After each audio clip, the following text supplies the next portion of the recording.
This summer, Instacart presents famous summer flavors coming to your front door. Or pool. Or hotel. Your grocery delivery has arrived, sir. That was faster than room service. No violins in the lobby. Oh, seriously? Anyway, sit back, relax, and get delivery in as fast as 30 minutes. Starring your favorite snacks, drinks, and more. Download Instacart for free delivery on your first 3 orders. Rated H for hungry audiences. Offer valid for a limited time. Minimum $10 per order. Excludes restaurants. Additional terms and fees apply. We acknowledge the traditional owners of country throughout Australia and recognise their continuing connection to land, waters and culture. We pay our respects to their elders past, present and emerging. Welcome to This Song Is Yours. We are a music podcast that chats to artists, musicians and creatives on their songwriting process and their upcoming releases. We very much appreciate you returning to listen to us once more. My name is Simon Fink, I am your host, and this is episode 225. Now, we hope you've been enjoying your New Year so far. We are only a few weeks into it, and already there's so much brilliant new music that's already out there, hopefully with some artists that you'll see on this pod over the next few months. Just in case you did miss it, we returned earlier this week with our first episode back for 2023, and that was with Wayne Coyne from The Flaming Lips. So if you haven't given that episode a listen yet, please make sure you queue it up after you've listened to this one. As you'd be aware, the podcast is available on Spotify, Apple Podcasts, wherever you get your podcast from, basically. And if you do enjoy the show, please make sure you go and rate and review it, because it does help us in the long run, just in terms of exposure and everything else. So please, if you'd like to, give us a rating, give us a review, give us a shout out, whatever it may be. But let's get into today's guest. Our guest today is Scottish singer and songwriter Joesef.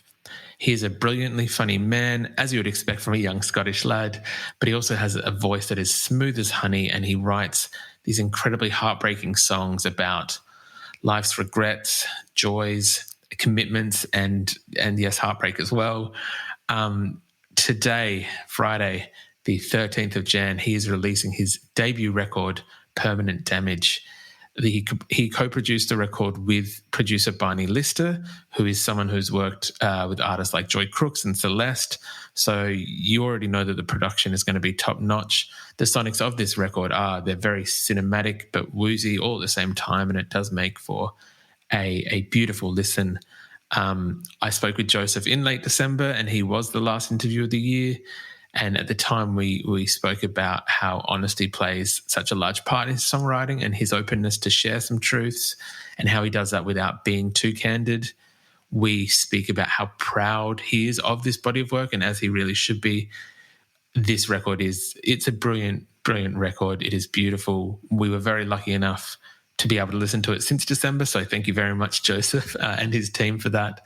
And lastly, we do have a conversation about an artist that he and I both love very much, Mr. Conor Oberst, and his Bright Eyes project. Before we get into the chat, we just want to say a very quick thank you to Liv from Positive Feedback for her help with this episode. We'll make sure that we put all of Joesef's social media links in the show notes, along with our social media as well. But we're not going to hold you up any further. Let's get to it. This is our conversation with Joesef. Just don't make it right, and there's no future left inside, but I got no thoughts open. Please welcome to This Song Is Yours, Joesef. Hello, sir. How are we? Hello, Simon. I'm very good. How are you? Thank you very much for joining us this morning, Joesef. Where are you joining us from? Because I know it's early in the morning, but I'm not entirely sure where. I'm actually in London at the moment. I'm in Hackney Wick. I'm staring out my window. It's full of condensation because my window's broke. I'm trying not to get pneumonia during this podcast, but I'm in London at the moment. It's really cold. Where are you?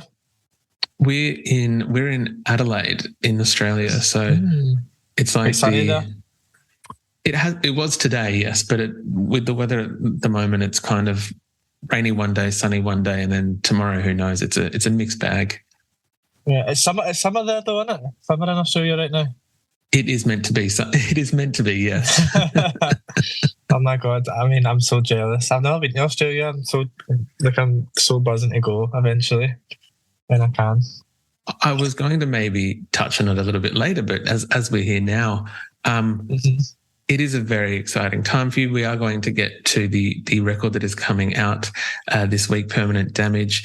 But with having some sunnier weather, can we maybe expect to see you in Australia at some point? And I mean, definitely. Definitely. If everything goes well and stuff like that, then you'll for sure see me maybe like, I don't know, kicking my feet in Byron Bay or something like that. I don't know, is that I'll be heading straight to the beach. But I really want to play. I want to play a few festivals. I want to play a few gigs, and I've met a lot of people in my travels from Australia, and they're just like the most. Like, I feel like Scottish people are crazy, Irish people are crazy, and Australian people are crazy, and I like that. Like, I like that kind of like the. I feel like we're kind of tethered in that sense. I like that they're always up for a party, and that's a bit of me. So yeah, I'll be in Australia as soon as I can, I promise.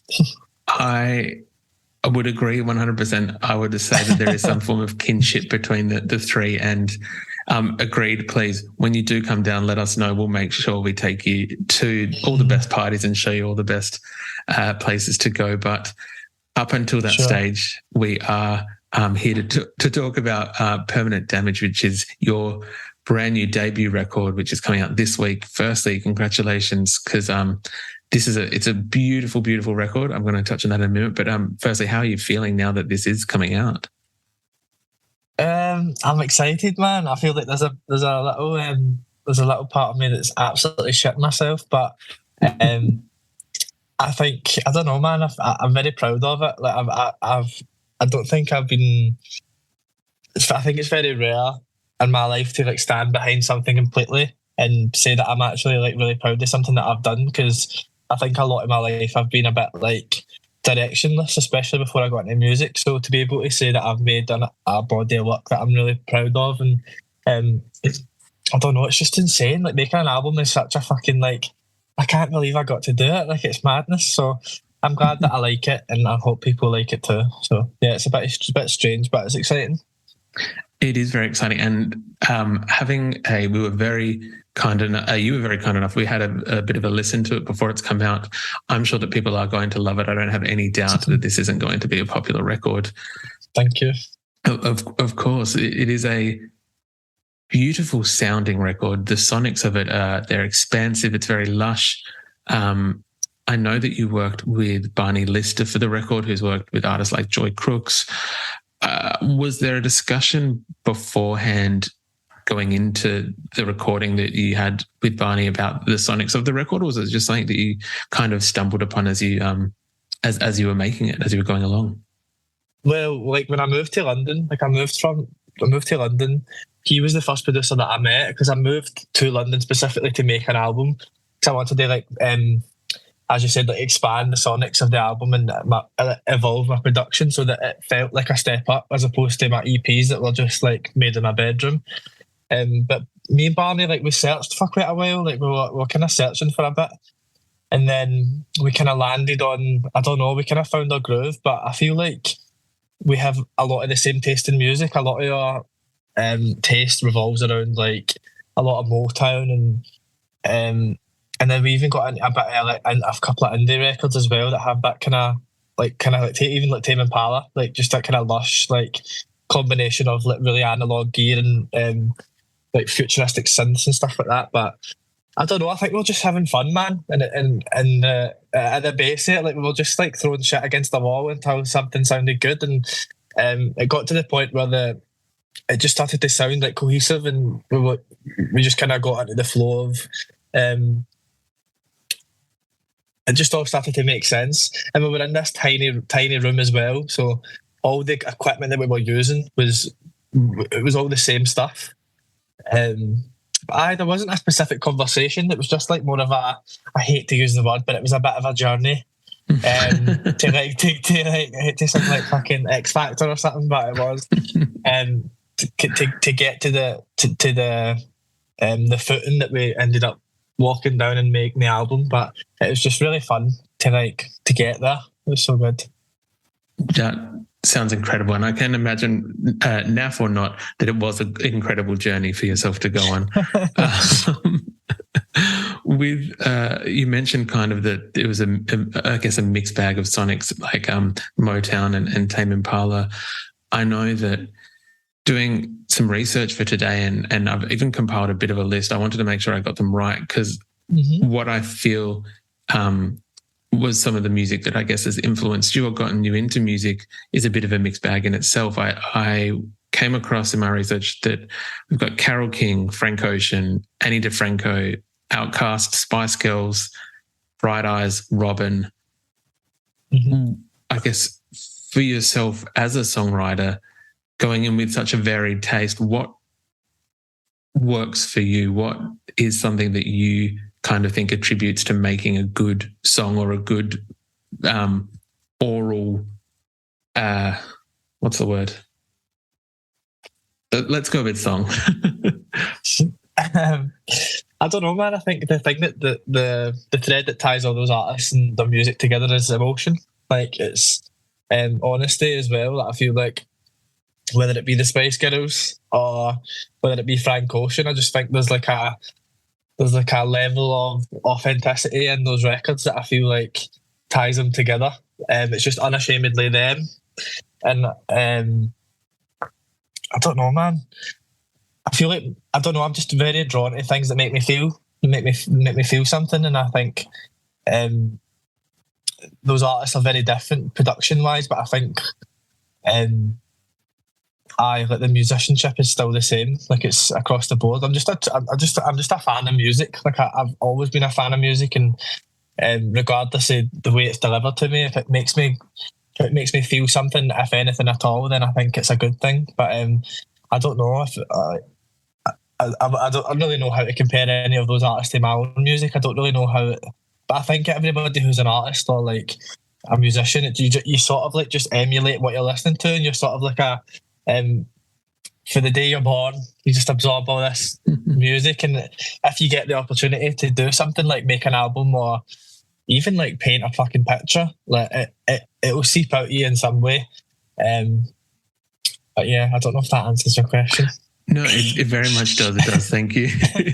I know that the record itself, speaking about emotion, it was, and if you're okay to talk about it, fantastic. If not, please tell me.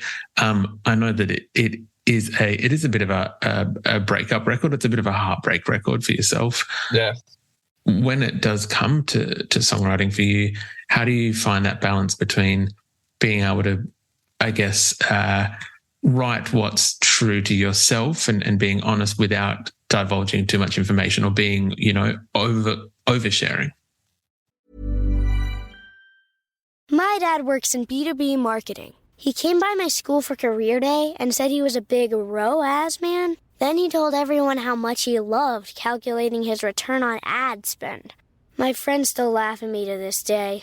Not everyone gets B2B, but with LinkedIn, you'll be able to reach people who do. Get a $100 credit on your next ad campaign. Go to linkedin.com/results to claim your credit. That's linkedin.com/results. Terms and conditions apply. LinkedIn, the place to be, to be. Jewelry can say many things on your wedding day. As a wedding band, it can say, "This is a forever symbol of our forever love." As a gift to your wedding party, it can say, "Thanks for standing up there with us." Blue Nile can help you find the piece that says it all and says it beautifully, with expert guidance and a wide assortment of jewelry of the highest quality at the best price. Go to BlueNile.com and experience the convenience of shopping Blue Nile, the original online jeweler since 1999. That's BlueNile.com.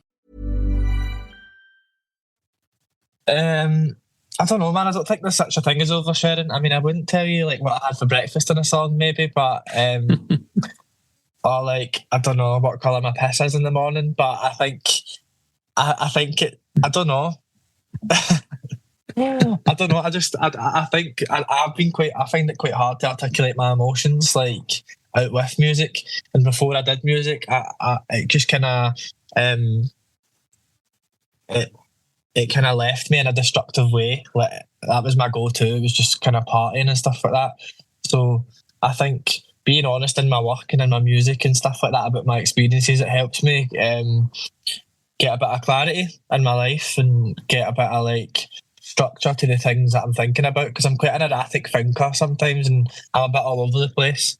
You can't tell that right now in the morning because I'm a bit tired, but if you've seen me at like 1 p.m. in the day, I'm like bouncing off the walls. But I think it was never really, nothing's off the table for me in terms of like speaking about, because it's the only way that I can exercise that kind of like dark part of myself that I struggle to talk about with other people, or like to manage within myself. So I think it's not really been hard for me it's kind of hard sometimes when you're doing things like this and you're like, people are like, so like, what happened? And I'm like, oh shit. Because this is like the other side of it, when you're actually, because I think when you're writing songs, you sometimes admit things to yourself that you wouldn't even say out loud in like an empty room. Like even it's madness that you have to like sometimes like go up on stage or like talk to people on podcasts about like your deepest darkest secrets. But nothing's off the table for me, to be fair. Well, look, I'm very glad to hear that. We're not going to go into the deep, dark secrets. We'll still allow you to keep those, at least on this podcast for now. I was hoping to talk about a shared love that I stumbled across. I think that there's an artist that both you and I love that apparently was the catalyst for getting you into writing your own music, which is Lure by Bright Eyes, which apparently you're a big fan of that song. Personally love Bright Eyes, but I was wondering if you would join me in at least saying why you loved that song, and then I guess how it inspired you to get into songwriting. I think the first time I ever heard that, have you ever seen the version he's playing? I think he's playing it at Coachella or something like that. Yes, and the sun's going down. It was like a random like a YouTube recommendation. I think I was about 15 or something like that, maybe a bit older than that. And I've just never been so like taken by like a piece of music. But I don't know, obviously I have, but like I'd never heard songwriting like that. Like, and then before I even knew what he was talking about, because I think it's quite a like vivid story about like drug addiction and codependency and stuff like that. I didn't really know what he was talking about, but then I got older and I like started to experience life a bit more, and I was like, fucking hell, like this is the nail on the head here. And I think there's something really special about just a guitar and a vocal and a story. And I think I'm really inspired by Conor Oberst and his writing. Like I love a lot of his stuff, but I think something in particular about that song just feels so real. Like I can see it. Like I'm on the road with them. I'm walking home. It's 5 a.m. I'm in LA. I'm going to the actors' party. Like it just feels so real. It's like a film, and I think there's such a like. It just gave me such a visceral reaction, and I've never really had that before. I am obsessed with that song. I think I think everybody who's a songwriter should hear that and just be like, this is the benchmark. Like, it's unbelievable. I would agree with that. I think that anyone who hasn't listened to that track or the album, I'm Wide Awake It's Morning, please, after you listen to Permanent Damage, go and buy I'm Wide Awake It's Morning as well. So buy 2 records today if you're listening to this. Oh my God, don't put those records next to each other. You'll be like, that's shite compared to that. No, don't you dare, not at all. I was wondering if you would allow me to ask about my favourite track off Permanent Damage. And I think it almost kind of ties in what we were saying before about a person or a singer and a guitar. The track Borderline that starts out very kind of intimately, and then I kind of feel builds from there. The sonics definitely pricked up my ears when I was listening to it on headphones. Would you be able to share a little bit, if you'll allow, I guess the inspiration for that song or where that song kind of came from? Yeah, well, it was the last song that I wrote for the album, and it kind of helped me get the title as well, because I got the title. I don't know if you've like read about it or whatever, but I got the title from like a packet of cigarettes, like because it said like smoking causes permanent damage, and I was like, permanent damage. That kind of sounds like kind of like pricked my ears up sometimes. Wanted to make my brain feel a bit fuzzy, and those two words together, I was like, I like this. But I was going through something with this person, and they were so nice to me. Like, they were so nice, unconditionally loving. Like, would do anything for me. Really accommodating. I was a bit fucked up at the time, and I just didn't know how to take it. I thought love had to be this chaotic, standing outside nightclubs, crying on the phone, like running through the streets, and because this was quite like a safe environment, it was very like, it was completely understood. I just didn't know how to take it, and it made me realise that, oh my god, like, I've been so fucked up by this relationship that I don't know how to accept this version of it. And it's basically just about not being able to be the version of myself that this person deserves, which I found was even more devastating than anything that I'd been through before that, because I was just like, I've got to a point where I've met somebody that everything I want them to be and more, and I can't deal with it. It sounds like a simple equation. Like, why can you not just accept it? But I think when you've been through something that's a bit like tumultuous and hectic, and it's quite hard to unpack in time to like deal with somebody else. But it made me realise that I'd been like permanently affected indefinitely by that relationship. So that's where Borderline comes from. It's probably the saddest song on the album for me, because it's just like, it's just like, we almost had it, but we didn't, and I can't be that yet. But I don't know where he is now. I think he's with someone else. He's very happy now. I'm very happy for him. But I think sonically, that song, we tried a lot of different versions of it. We like speed it up. Should we like beef it up a bit? But we always kept landing on the version that you hear, which is basically the demo. Like, you can hear the metronome ticking in my vocal. Like, we didn't redo the vocal if you listen to it, because it's like the vocal is so compressed, because I'm basically like with the mic to my mouth really, really closely, like whispering basically, and then it's compressed really loud, so you can hear the metronome ticking through my earphones. Like, and there'll be production secret for you. But it's probably the most devastating song, but it's a song that I'm most proud of. That, like, I'm proud that it is the version of the song that made it on the album, just because it always made me feel a certain way, and it still does every time. There was a period I just couldn't listen to it, because I was like, and the bit at the end of that song where it's like, I want you all the time, like, I was like crying like at the end of it, because it's just all the production like swells towards the end, and then it cuts out, and it's just me and the guitar, and I was just like, But yeah, I'm very proud of that song. That's the story, and like, I hope people like it as much as I do, because it's one of my favourites on the album, and I feel like it's probably given the most away, maybe, especially concerning the person that it's about. But yeah, long answer. It is. It is a gorgeous track, and so I very much appreciate you allowing us to hear behind the scenes or behind the curtain on how it was made and the choices in the songwriting.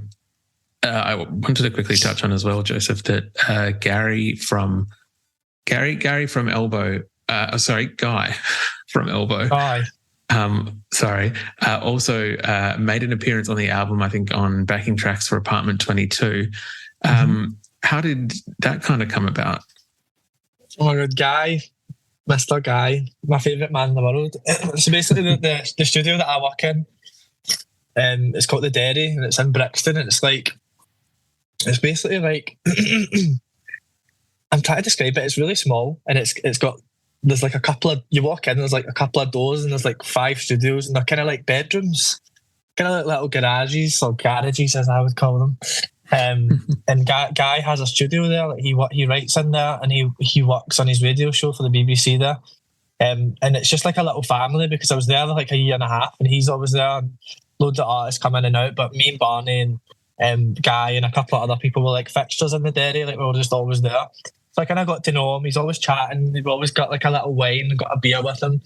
And then got to the point where he's like, my mate, like I've got his number and stuff like that. And he's like, he's just such a nice man. Like, always supportive, always popping his head in to like listen to stuff. And it came to the end of the record, and we were just like, what can we do, man? We had Apartment 22, and Barney was like, do you think it'd be cool if we could get Guy to like just sing on this? Like, not like anything mad, just like kind of like put a bit of texture under the chorus. And Guy was outside like drinking a wine or something, and Barney was like, do you want to come in here and sing a song for this guy? And he's like, yeah, I will, 2 minutes. I think he was eating a curry or something. He's just like eating a curry, comes in, whips out his mad angelic voice, and then just fucks off. I was just like, fuck. I was actually like beside myself that I'm like Mirrorball Elbow is one of my favourite songs of all time. So just to hear, like, to be in a room like in silence and listen to his voice, like, it's just it's unbelievable. He's probably one of the best songwriters ever. I think if you've never really done a deep dive into Elbow's work, like their album Build a Rocket Boys is just unbelievable. Like some of the lines are like jaw dropping. I'm like, makes me want to give up. Like one of those ones. It's that good. But he just kind of popped his head in, sang a couple of lines under the chorus, and I think it just adds a wee bit of something special. And I'm just glad he's on the record because he played a big part, and he was just around when I was making the album, and it was nice to just have like a wee break and sit outside and eat an Nando's and talk to Guy Garvey. I love that. That was nice to yeah. It's very normal as well, but he has a lot of good advice, and he's been very like complimentary about the record, and he's always been excited and stuff like that, which has been very like affirming for me. So yeah, it was nice to have him on it. That's very cool. Again, I love that he was. What is it? Is it cavalierness, or just that he's 2 seconds, finishes the wine, curry, comes in and sings? There is not any warming up or anything. He just fucking walks in and just sings it like a little angel. He's a big tall man. I'm like, that voice just comes out of him. He's such a beautiful voice. But yeah, very, very nonchalant. There's no like airs and graces. He's not like, he's just not a wanker. He's just a nice man, a very exceptionally nice man. That is very nice to hear in terms of, well, I guess it's always just nice to hear that people you look up to and admire their work, that they're not wankers, or that they're actually decent human beings. Joesef, lastly, we would usually ask our guests what they're currently listening to. I know we've already spoken about some of your listening habits, but is there anything at the moment that is on high rotation for yourself? Anything on the moment? There's an artist called Theo Blake. Listen to her. She's actually managed by the same people as me. She supported me on tour as well. She's such a lovely lassie. Like, she's from Dundee. It's kind of like indie, but she's got quite like, her voice is just very like ethereal, and her writing's amazing as well. And the productions, I think her and her boyfriend, like, they produce together and they write together. But she's kind of just starting out, but I think in time, like, she'll become like a big thing eventually. Like, she's amazing. Her name's Theo Blake. Yeah, you should listen to her. I will make sure that we put a link to her details or her music in the show notes, along with the details for yourself and links for people to access Permanent Damage. Joesef, thank you so much for coming onto the podcast. I very much appreciate it, and congratulations again on the album. Oh, thank you. Thanks for having me, Simon. It's nice to speak to someone nice in the morning. Made my day. But yeah, thanks for having me.